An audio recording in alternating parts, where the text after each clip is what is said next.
Who killed more people? King Henry VIII, the tyrant who beheaded 2 wives, or his daughter, Queen Mary I, literally nicknamed Bloody Mary? The answer seems obvious, doesn't it? One has a reputation for ruthlessness, the other has a nickname that has echoed through centuries as the definition of cruelty. But the truth does not match the legend, and by the end of this video, you'll understand why one monarch's brutality has been overshadowed by another's reputation. History is rarely about the raw data. It's about the story that survives. And the numbers? They will absolutely blow your mind. Let's get right to it. The numbers you won't believe. By the most conservative historical estimates, during his 38-year reign, King Henry VIII was responsible for the executions of somewhere between 57,000 and 72,000 people. Let's take the higher, more commonly cited figure of 72,000. That averages out to nearly 2,000 people executed every single year, for 38 years straight. Now, let's look at his daughter. Over her turbulent 5-year reign, Queen Mary I, or Bloody Mary, was responsible for the burning of just under 300 people. Mathematically, it's not even a contest. Henry wins by a landslide. His body count is more than 200 times that of his daughter. So why is she the one remembered as Bloody Mary? Why does her short, fiery reign inspire so much more horror in the popular imagination? Let's break down the real story, because the devil isn't in the details, it's in the motives and the methods. First, we have to understand why Henry VIII's killings were so massive. His reign wasn't just a series of personal dramas. It was a complete rewiring of the English state, and he used death as his primary tool. It all started with his political power plays. Henry's obsessive desire for a male heir led him to break from the Roman Catholic Church, an institution that had dominated Europe for 1,000 years. This wasn't just a theological disagreement. It was a declaration of war on the old order. He declared himself the supreme head of the Church of England, and anyone who refused to acknowledge it was, by definition, a traitor. Suddenly, your private conscience could get you killed. The most famous examples were Sir Thomas More, his own Lord Chancellor, and Bishop John Fisher. These were men of immense integrity and influence who believed their loyalty to God and the Pope superseded their loyalty to the king. For that belief, they lost their heads. Their death sent a terrifying message. No one was safe. If Henry could execute men of this stature, he could execute anyone.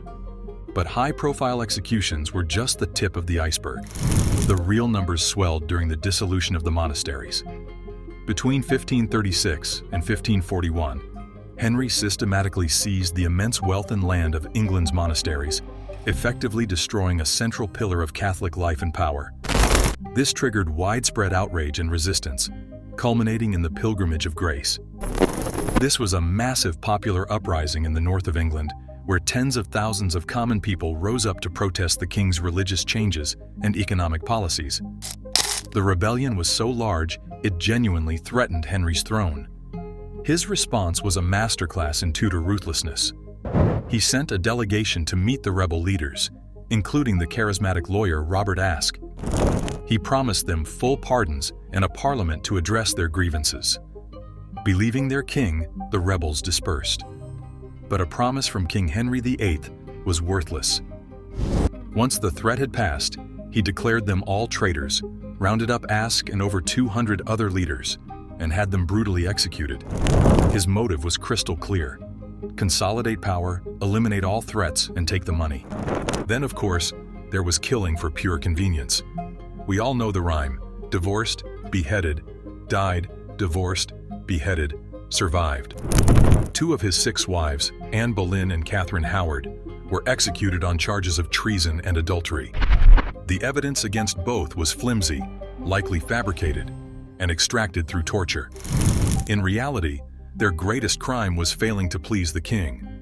Anne Boleyn couldn't produce a male heir, and Henry had grown tired of her. Catherine Howard was accused of infidelity, humiliating the aging king's pride. When Henry wanted something, a new wife, a male heir, more power, people died.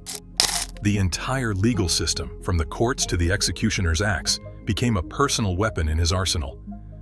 And finally, we have the forgotten thousands. The staggering figure of 72,000 isn't just nobles and wives. It's the monks and nuns who resisted the dissolution, the common people who were executed under new, brutally broad treason laws. During Henry's reign, even privately wishing the king harm could be classified as treason.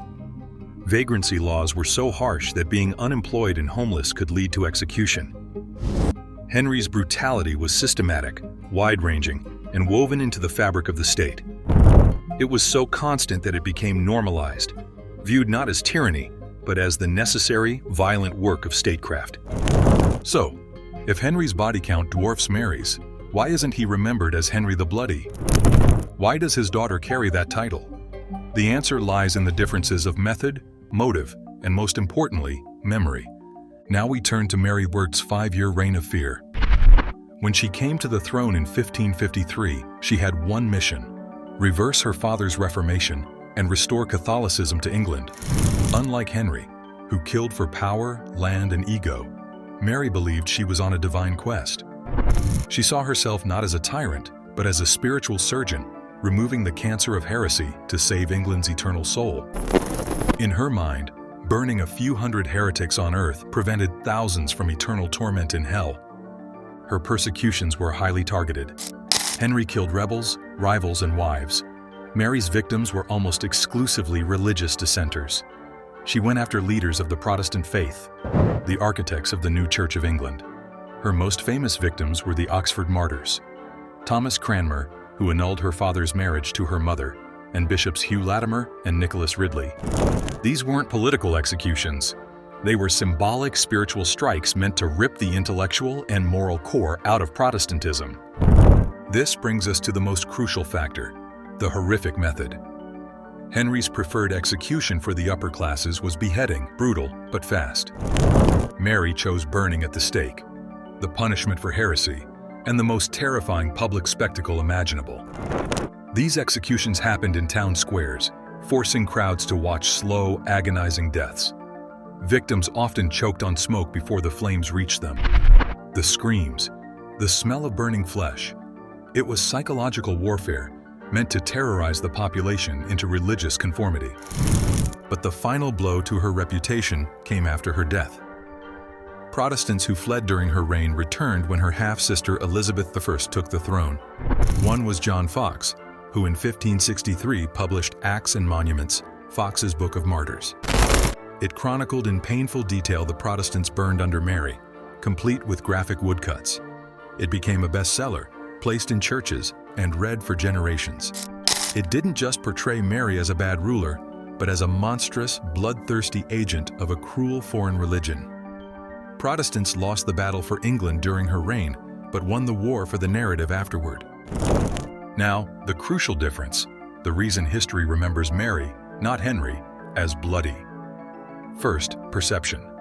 Henry's killings were framed as political punishment, state justice.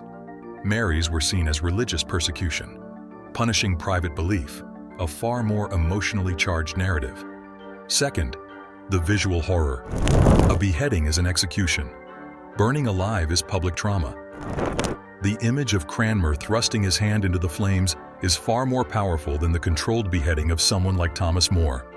Third, the winners wrote the history. Mary's reign was a brief, failed Catholic intermission. Elizabeth I's long, triumphant Protestant rule needed a villain.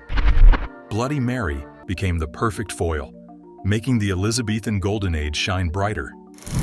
Protestant historians rebranded Henry VIII, not the tyrant who killed 72,000 people, but the decisive monarch who broke with Rome, strengthened the nation, and fathered Elizabeth.